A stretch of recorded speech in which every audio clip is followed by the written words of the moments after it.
Сәлеметсіздер ме 6 сынып оқушылары. Бұл сабақта біз сіздермен English plus 6 Students Book Reading for Pleasure тарау бойынша Talking about Books деп аталатын сабақтың жаттығулардың жасалу жолымен және де жауаптарымен таныс боламыз. Page 80, 60-шы бет. Келесі сабақта жіберіп алмау үшін осы каналға тіркеліп, егер сабақ ұнаса, видеоға лайк басып, достарыңызбен бөлісіп кетіңіздер. Now let's begin our lesson. Exercise 1. Check the meaning of the words in blue in the book quiz on page 81. Match the words with the definitions. Сіздерге 81-ші бетте кітапқа байланысты сауалнама берілген. Book quiz деп аталады екен. Сол сауалнамадағы көппен берілген сөздермен мына бірінші жаттығудағы берілген definition, яғни сол сөздердің түсіндірмесін сәйкестендіру керек, мағынасына сәйкес. Let's begin. The first, the story in a book. Әңгімедегі, кітаптағы әңгіме, plot, yes, сюжет. The second, a book that uses pictures to tell a story. Жаңа әңгімені жеткізу үшін, айту үшін суреттерді қолданатын кітап, comic book. The third, a book with a soft cover. Жұмсақ қабы бар кітап, paperback book. The fourth, a book with a hard cover. Қатты қабы бар кітап, hardback book. The fifth, a story that isn't real, шынайы емес оқиға, novel. The sixth, a story book that continues the story of an earlier book. Яғни бұрынырақ жазылған кітаптағы әңгімені жалғастыратын кітап, sequel, yes, кітаптың жалғасы немесе фильмнің жалғасы, сериясы дейміз ғой. The seventh, a text on the back of the book about the story or the subjects it covers. Яғни кітаптың артында әңгіме туралы жазылатын мәтін, текст, the blurb, кітаптың қысқаша түсініктемесі. Eighth, facts about things that are true. Шынайы заттар туралы жазылатын немесе факттер жазылатын, ол non-fiction, yes, деректі деп аталады. Осымен бірінші жаттығуды аяқтадық. Now exercise 2. Work in pairs. Жұптық жұмыс. Do the book quiz. 81-ші беттегі сауалнаманы жаса дейді. Одан кейін осы тыңдалымды тыңдап отырып, listen and check your answers. Who got the most answers right? Кім ең көп жауап берді дейді. Сауалнамаға өтетін болсақ, 81-ші беттен жазған book quiz. The first, how many books are there in the world? Әлем бойынша қанша кітап бар? The first, B, 130 million, 130 миллион кітап бар екен. The second, the first books were all hardbacks. Ең алғашқы кітаптардың барлығы қатты қаппен түптелген кітаптар болған. When did the first paperback books appear? Ең алғашқы жұмсақ қаппен түптелген кітаптар қашан пайда болды дейді. C, in the 19th. Next, the third. Superman, Batman and Spider-Man are all superheroes which once appeared in a comic book before they appeared in films. Яғни Супермен, Бэтмен және Спай және өрмекші адам, бұның барлығы супергеройлар. Олардың фильмнен бұрын олардың қайсысы жаңағы комиксте пайда болды дейді. All three, үшеуі де. The fourth, the blurb on the back cover of a book often outlines the plot. Which book and the film has a plot about dinosaurs that come to life? Кітаптың артындағы кітаптың мазмұнның түсіндірмесі жаңағы сюжеттен кейде сәйкес келмейді.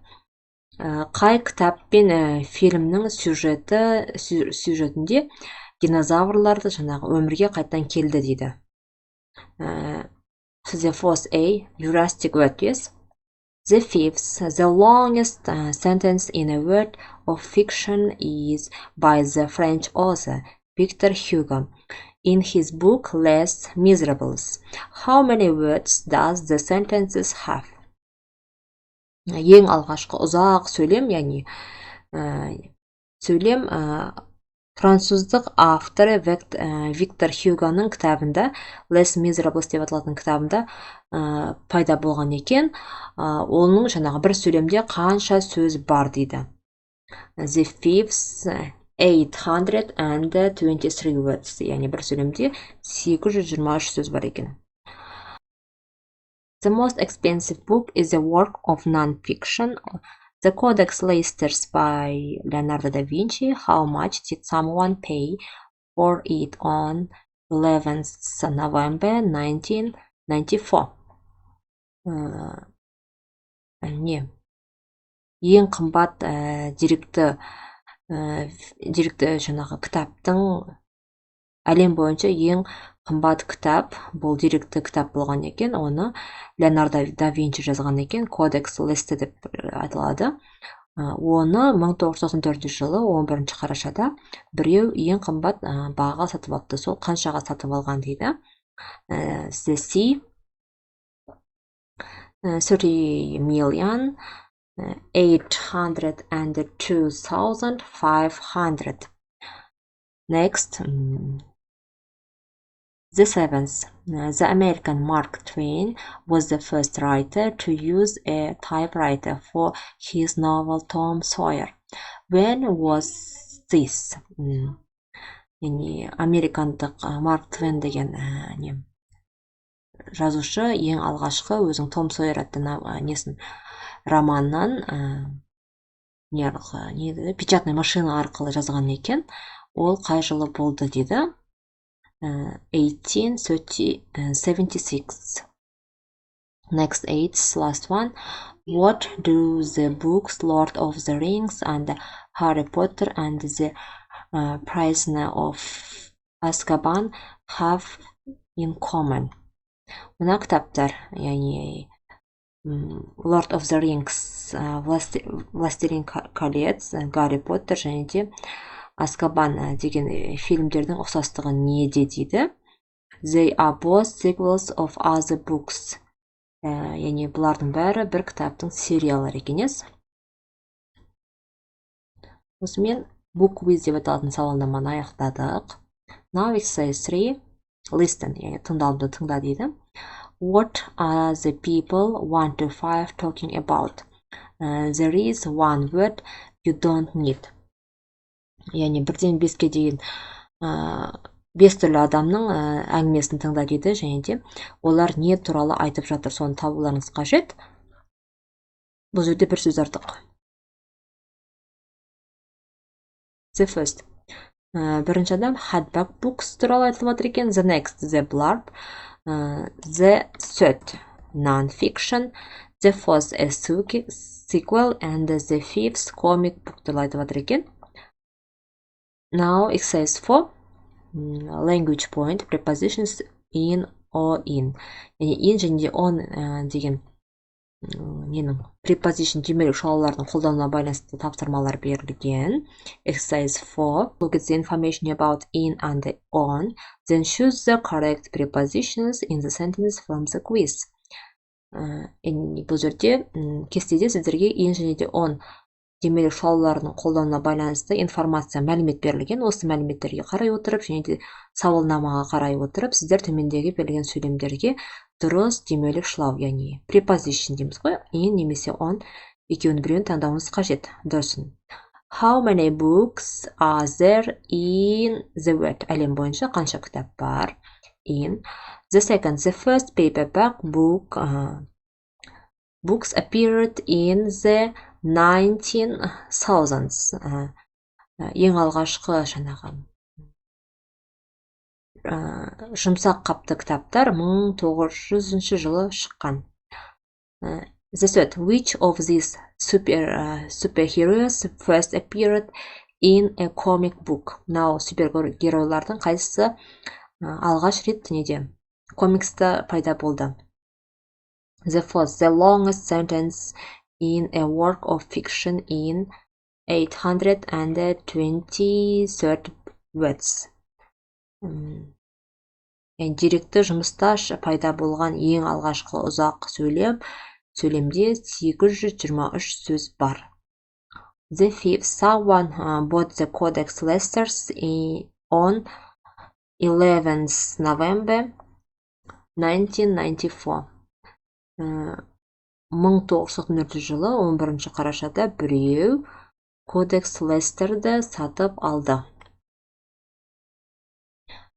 Now exercise 5, write answers to the questions. Төмендегі сұраулы сөйлемдерге жазбаша жауап бер. Then interview a partner and make notes. Tell the class about your partner. Одан кейін осы сұрақтарды жаңағы досыңа қоя отырып, мәлімет жинап, досың туралы сыныпқа айтып бер дейді, яғни досыңа. Now let's answer the questions. Қалай жауап беруге болады? The first. Do you prefer to read books or watch films? Сен кітап оқығанды немесе фильм көргенді ұнатасың ба? Және де не үшін? I prefer to watch films because it's interesting and easy деп жауап бердім. Мен фильм көргенді ұнатамын, себебі ол қызық және оңай. Yes? Егер де сізге кітап оқығандайтын болса, мына жерде watch films деген орнына read books деп жазсаңыздар болады. Next, the second. What was the last novel that you read? Сенің соңғы оқыған романың қандай болды? Who is it by? Және де оны кім жазды? The last novel that I read was деп, яғни менің ең соңғы оқыған романым деп, мына бос орынға романның атын жазасыздар, және де ол романның авторы кім? It is by деп, мына бос орынға ол романның авторын жазасыздар. The third. Do you usually read the blurb before you buy a book? Сіз кітап сатып алмас бұрын, ол кітаптың түсіндірмесін оқисыз ба, қысқасы мазмұнын? The third. Yes, I do. I usually read the blurb before I buy a book. Я, мен әдетте кітапты сатып алмас бұрын, ол кітаптың мазмұнын оқимын деп жауап бердік. The fourth. What comic books are there in your country? Сенің еліңде қандай комикстар бар? Томирис, Ермек Батыр атты біздің елде танымал комикс кітаптар бар екен. The fifth. What kinds of non-fiction books do you read? Әдетте сен қандай деректі жаңағы кітаптардың қандай типін, қандай түрін оқыған ұнатасың дейді. Яғни бұл жерде ғылыми деректі, тарихи деректі деген сияқты болады. Сосын I read historical non-fiction book деп жаздым. Non-fiction books, тарихи деректі фильмдерді, кітаптарды, немесе фильмдерді ұнатамын деп қойсаңыздар болады. And the last one, can you name 3 books or films that have a sequel? Сен жаңағы сериясы бар, 3 кітапты немесе фильмді атай аласың ба дейді. Yes, I can. Я атай аламын дедім. The first, The Path of Абай, яғни бұл жерде бұл кітап ес, Абай жолы деген, бұл біздің елімізде ең танымал кітап, 2 немесе 3 томнан тұрады. The second, Harry Potter, яғни Гарри Поттер, бұны бәріміз білеміз, бұның кітабы да және де несі бар? Фильмі де бар, сериядан тұратын. And the third, Оян қазақ деген бізде не бар?